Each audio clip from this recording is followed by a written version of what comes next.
Həmid müəllim, bu qədər əziyyət çəkdiniz. Hətta cənazəni öz vəsaitiniz hesabına gətirdiniz. O zaman bu xidmətləriniz Respublika rəhbərliyi tərəfindən necə qiymətləndirildi, necə dəyərləndirildi? Ora heç bir vəsait ayrılmamışdı ki, bu vəsaitlə gedib onu gətirmək lazımdır.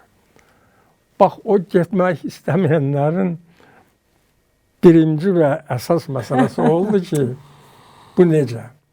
Mən onda dedim ki, 3 illik mən deputat pulumu götürmüşəm. O zaman Naxçıvan Respublikasının deputatları ayda 30 manat alırdılar. Maaşım yüksək idi deyil, mən onu yığırdım. Aylıq maaşımı götürdüm və Əhsən sizə. Evdən də kömək oldu. Yoldaşların da müəyyən qədər var idi. Və biz bunu yenə deyirəm, indiyə qədər mən qətiyyən onu öz hesabıma eləmək saymıram. Bu mənim mənəvi borcum idi.